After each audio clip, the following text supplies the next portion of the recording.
Hello everyone, my name is Matthew Frailey, founder of BreakpointTrades.com. Founded it 21 years ago in 2003 to provide advanced technical analysis, market commentary, trade ideas, and advanced mechanical trading algorithms, such as our 21 SPY and ES mean reversion systems, and of course, our amazing KISS systems. You can see the nice gains here. By the way, guys, was going to launch this week. I'm going out of town, so going to wait till early next week. Everything's basically ready to go. One thing you can check out though, we've added the last trade here. So you can see these nice trades. For example, UPRO, the previous system, made 54% on the last trade. It's now up 11.75%. Nvidia, current trade's up 36%. From the May 3rd entry, the previous trade, it made 63%. Again, not every trade's going to always be a winner. You could see a couple losers here. But the beauty of the KISS system, it keeps those losses small, your risk is defined, and it ratchets that stop up over time. Anyway, going to be launching that next week. I'm going to be going to New York on Thursday and coming back sometime late Monday.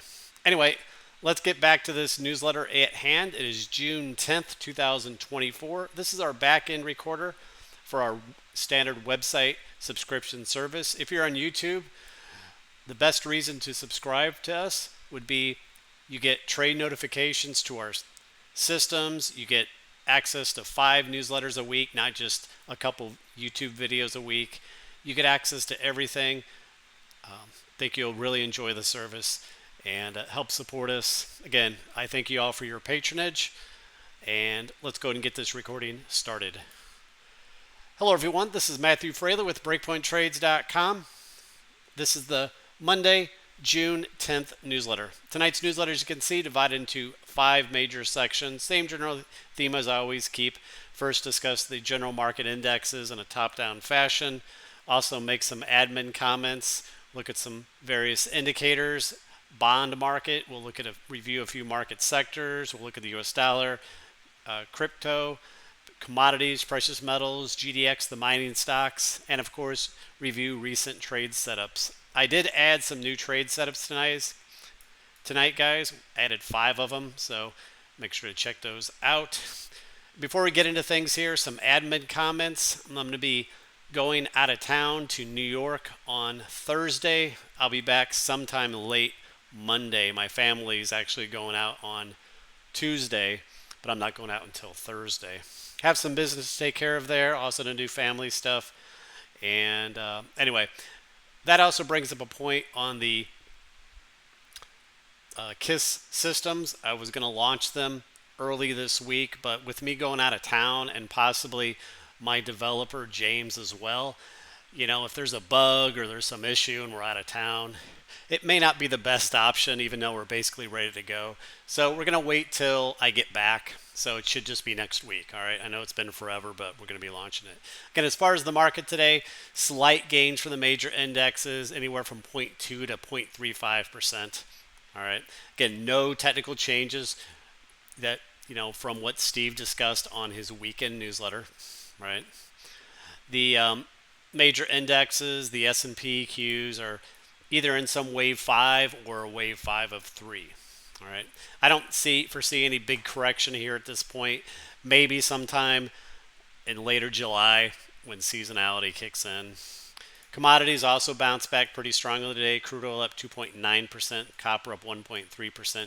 Gold posted slight gains following Friday's big drubbing. As you know, gold was down massive on Friday. Today, silver gained 1.5%, and GDX, the miners, gained 1.5%.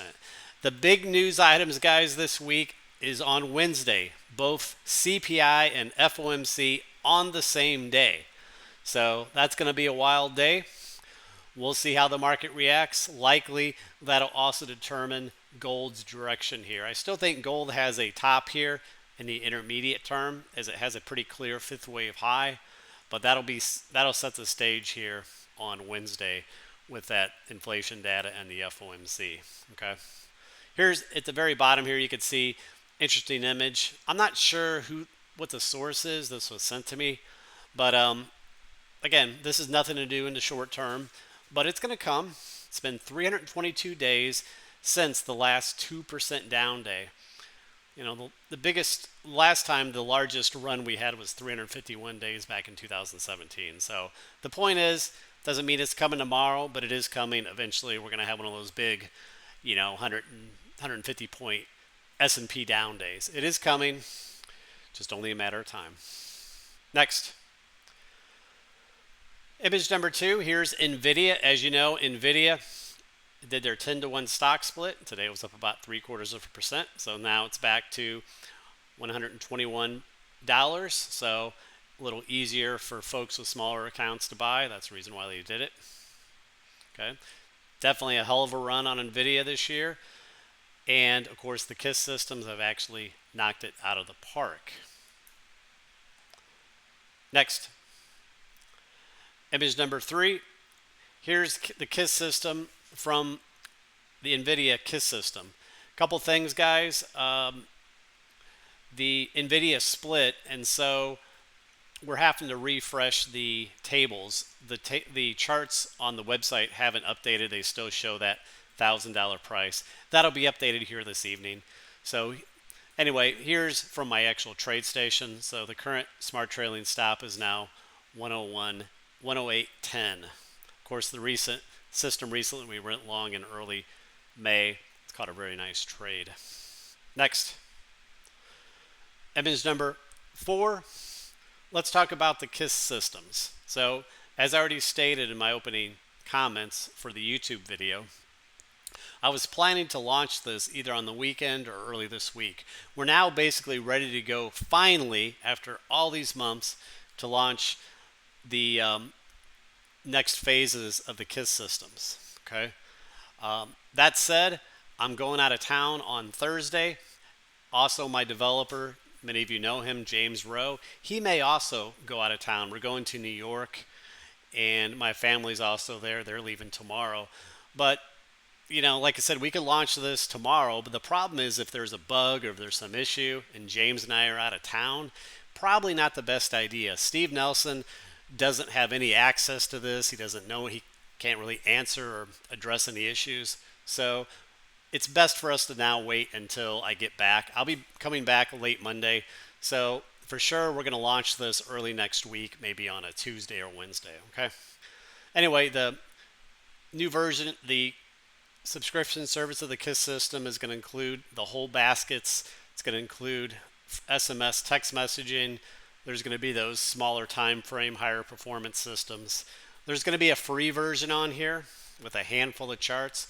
But to get access to the full list, the 750 plus stock and ETFs, the automatic email notifications, the SMS notifications, the premium, you'll need to subscribe to the service.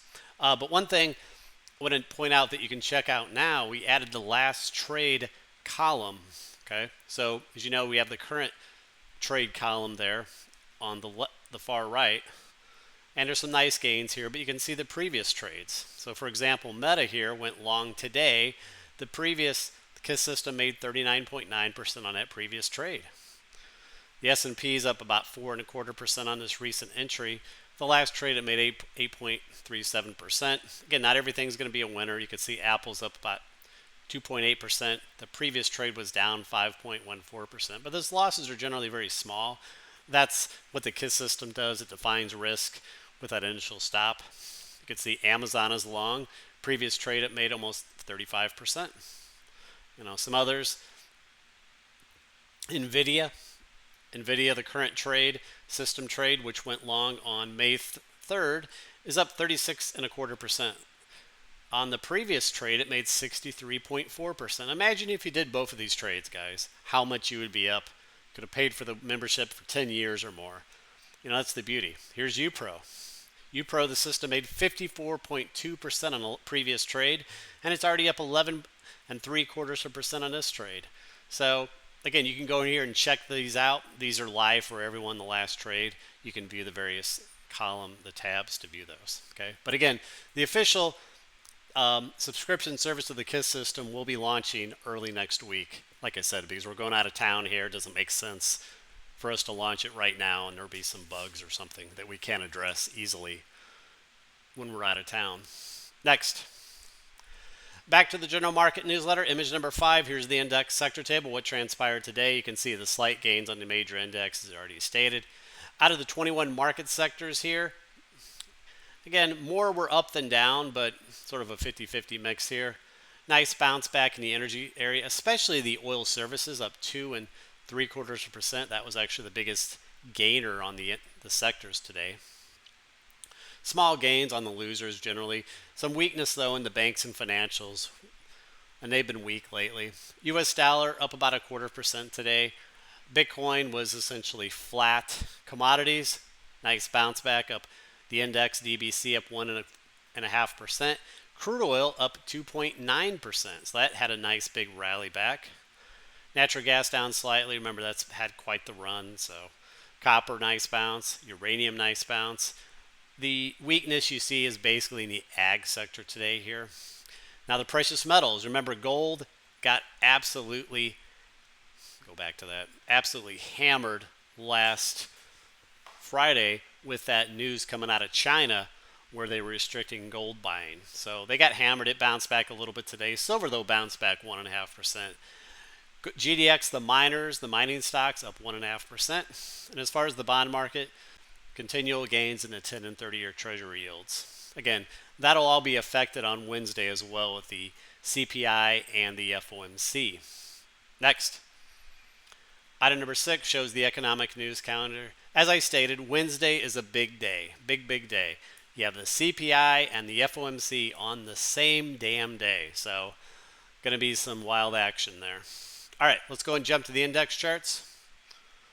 First chart below, item number 7 is the standard daily chart of the 5 major indexes with the simple Bollinger Bands. Remember on June 2nd, I talked about these Bollinger Bands pinching here, and not surprisingly, that resulted in another move to the upside. Okay, we made new all-time highs on most of the indexes last week, except for the Dow and, of course, the Russell. Next.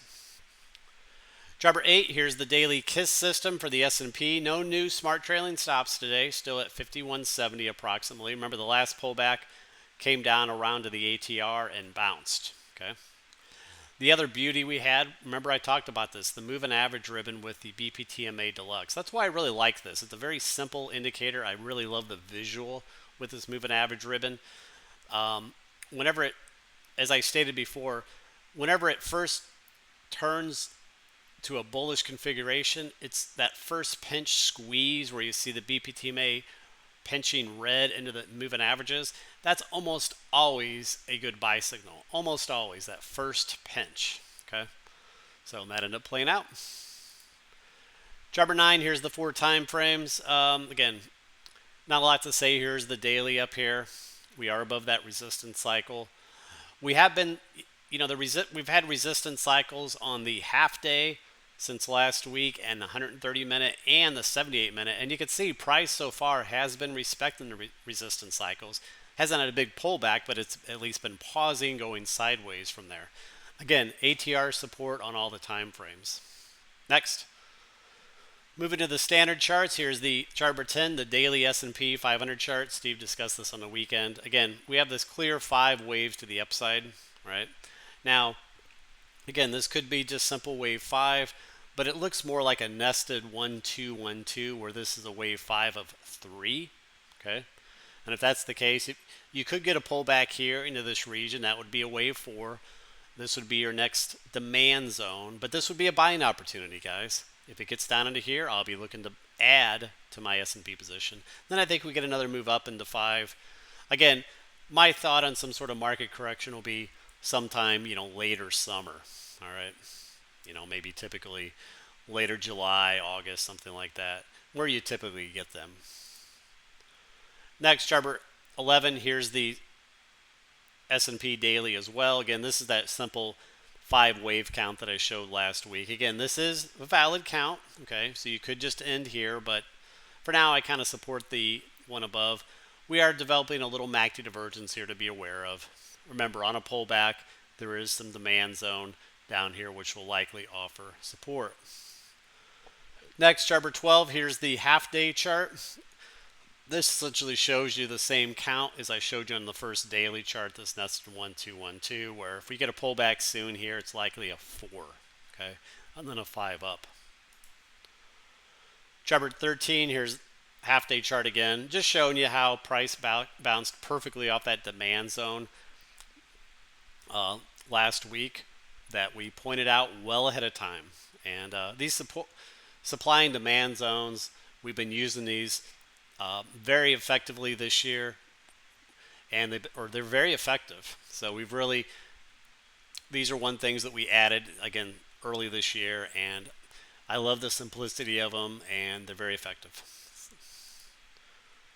Chart 14, here's the 60-minute chart, just shows you that nested 1 2 1 2 on the 60-minute. Remember, we bounced off that supply or demand zone early last week and a half ago, just perfectly. We stalled initially at the little supply zone, but then we took that out, and we're in some sort of, wave 5 here.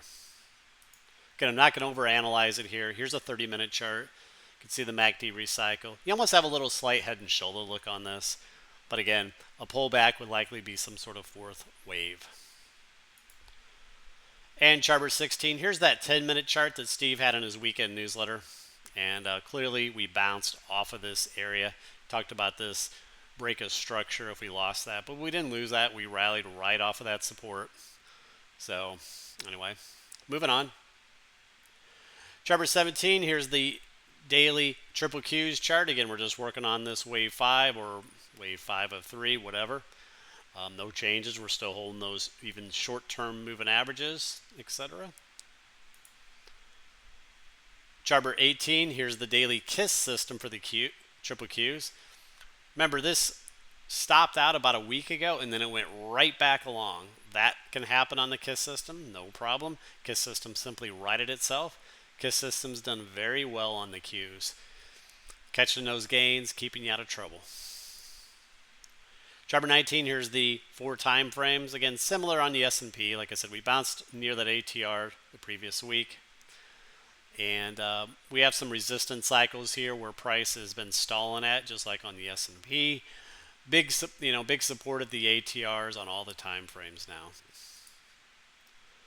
Chart 20, here's that weekly triple Qs chart that I showed over a week ago, this weekly rising wedge. And I said price could definitely rally up in this wedge for a month or two, but I think it'll eventually complete. I mean, this has everything that a wedge would have. It's 5 waves. True wedges are 5 waves. You have MACD divergence developing. But remember, this is a weekly chart, guys. I mean, like I show in my trend line here, the dotted red line, price could move up, well into July before this finally plays out. Okay? Eventually, this wedge will play out. But for now, likely not anytime in the short term. Chart 21, here's the half-day chart. Again, bounced nicely off that moving average last week. We have a little MACD divergence at the moment. Chart 22, here's the 60-minute view of the Qs. Really not much to say about that. Let's go ahead and move on. Chart 23, here's IWM small caps. So here, small caps came into the demand zone today and bounced off of it nicely. So that was actually a little buying opportunity, especially if you caught the low. Again, really just a lot of chop here lately. Main resistance is the downtrend line here, and a rally eventually up to a new high would be a wave 5. You could see the wave 1, 2, 3, 4, 5. Okay. Finally, chart 24. Here's the 2-hour view, and guys, remember this open gap, unfilled gap? Well, that was finally filled today.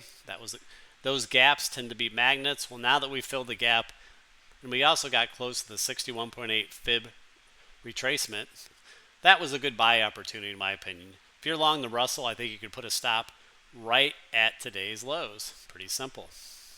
All right, that does it for the major indexes. Let's move on. Chart 25, here's the VIX. Not a lot to say. Little black candle today.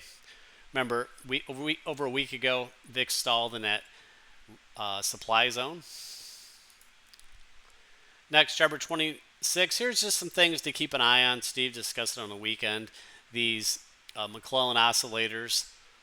And, while you have a higher high in the S&P here, you have a lower high in the McClellan. So that could be spelling that we could be getting a pullback in the short term. Like I said, if we do, I'm viewing that pullback as a wave 4, as I discussed on our main daily S&P chart above. Chart number 27, here's the S&P versus high yield corporate. Again, the two tend to move together, as you can see, very well, very correlated. Again, what you look for is divergences. And over a week ago, we had high yield corporate was stronger. It was moving up while the S&P was moving down. That was kind of a warning that the market would move up. Not really much of a divergence here. I mean, high yield corporate in the very, very short term is off the highs, whereas the S&P isn't, but that's not much of a divergence at the moment. Chart number 28, here's TLT 20-year bonds. Again, broke out of that channel last week, coming back to back test it. We'll see if it finds support there or not. Again, this is going to react strongly to the FOMC and CPI on Wednesday. Chart number 29, here's the 10-year Treasury yield. I got rid of that uptrend channel, added this little sideways channel. You can see we bounced off the lower one last week. Chart number 30, here's the weekly view. And chart number 31, here's the big picture view, the 44-year chart going back to 1980. Like I said, the interest rates, guys, are in a secular bull market now. They ended their secular bear market when they broke out of this 35-year downtrend channel line in 2022. All right, so the new normal for interest rates is higher. Okay, it doesn't mean it's just going to go up and up, but the new normal is higher. We're not going back to these low levels, for a long, long time. Maybe when my kids are out of college or have kids themselves, secular markets last a long time. Again, not a bad thing. Older folks, maybe you don't want to be in the market, they can now get a return on interest rates. You can get 5.5% on just bank CDs. That's not a bad thing. Remember, when interest rates were down here at 0, you got nothing essentially. So not a bad thing for savers to have these rates up here. Next, moving to a few sectors. Here's XLK Technology again. Still doing fine. Like I said, my big issue with this ETF, it's two frickin' stocks. Two stocks make up almost 44% of it. Microsoft and Apple. So why not just own those two instead of worrying about this? Chart number 33, XLC, communications sector, also contains some of those big FANG stocks like Amazon, etc. Just continues to roar higher. Chart number 34, IYT Transport. We redrew this to a downtrend channel. You can see we're coming up near the downtrend channel line now.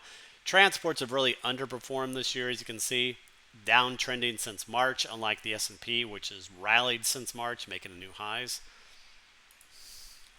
Chart number 35, XLF Financials, still holding this little support trend line for now. Financials and banks have been weaker lately. Chart number 36, Industrials, still in this little pattern here. Chart number 37, Home Builders, still in this coil-like pattern. Chart number 38, Materials, still in the coil as well. Chart number 39, XL Energy. Remember, filled that open gap last week, which was a magnet. It's bounced up a little bit. Again, it's still in the downtrend channel. And chart number 40, here's the oil services, which was the strongest sector today, up 2.75%. Again, see how it came right into the demand zone and bounced. This is the supply zone where price stopped in April.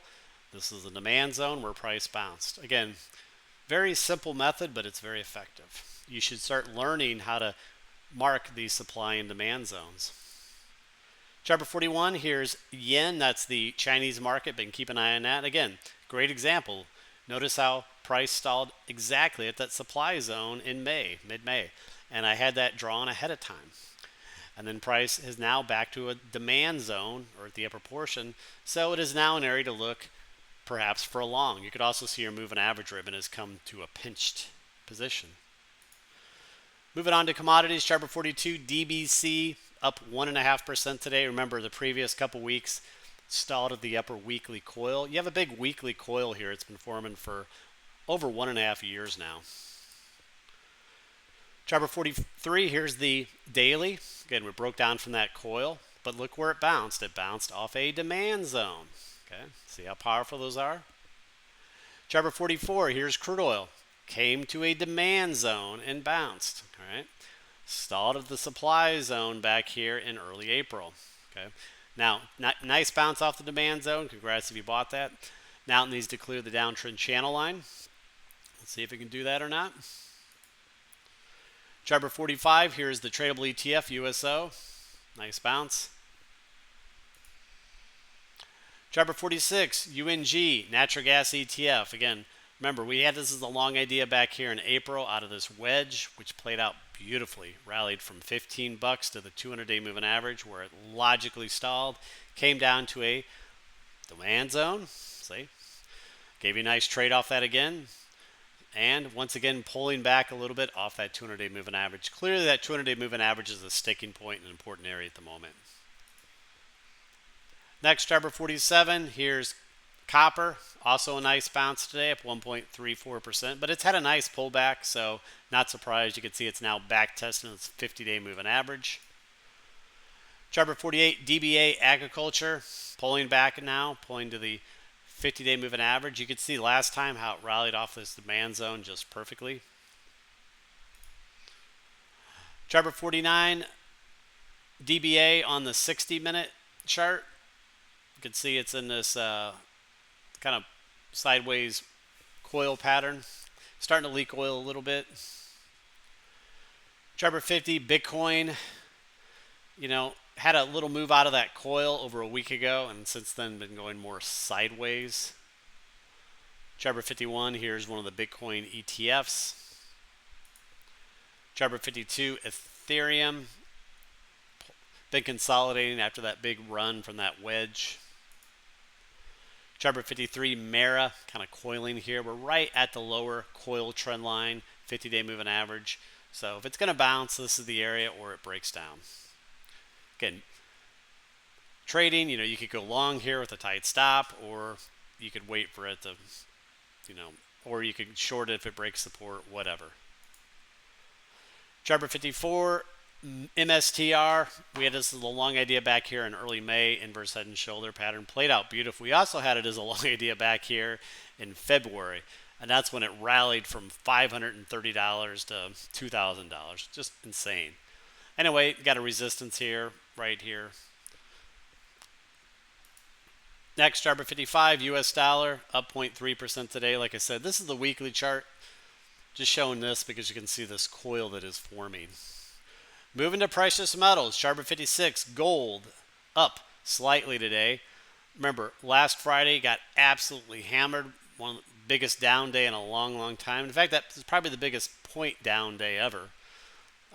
China came out. They restricted gold sales. It's kind of funny how that comes in right when the chart is typically vulnerable. It had bounced initially out the 50-day moving average, but you had the stocks underperforming here. That was a warning, which I talk about here. And again, we have this, to me, what looks like a completed wave 5 here at the 24.54 area. So to me, I didn't think this was going to go to make a new high. I thought it'd make a lower high. So it's kind of funny how the chart's telling you that, and then the news comes in to support it. Now, it's still trying to bounce off this demand zone, right? If it loses this demand zone, my target would be this demand zone down here. I wouldn't be surprised if it loses this, okay? So I'd be targeting this area. I think that would be a good buy opportunity. Notice you also have an uptrend line here kind of corresponding with that. Again, you got a fifth wave high up here, guys. You got RSI and MACD divergence. Chart 57, here's the weekly view of gold. Here's a wave count. We're monitoring this 1, 2, 3. So we think we had a wave 3. We're in a 4. And again, it could pull back into here. I think that'll be a hell of a buying opportunity. Then I think we go up in a wave 5, and then maybe that takes us up to 3,000. So again, short term I'm bearish on gold, long term I'm bullish. Chart 58, GLL, that's the ultra short on gold. Again, it's right into this little resistance zone here. If it can break through this, my target would be up here at the supply zone. Chart 59, silver, little bounce today. Again, first support's the 50-day moving average. Silver had a great breakout this year from that coil, as you know, which I called. Chart 60, silver on the monthly. Like I said, it broke out of a 4-year coil. I am targeting these upper supply zones eventually.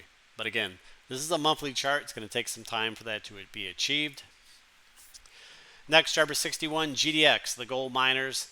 Again, little bounce back today, up 1.5%, but they're still below the 50-day moving average. I think this has more to go. I think today's bounce is ultimately temporary. Unless, guys, the Powell and the FOMC, spike things. But here's some other evidence. Here's the BPGDM system. Remember, this got into overbought territory, right?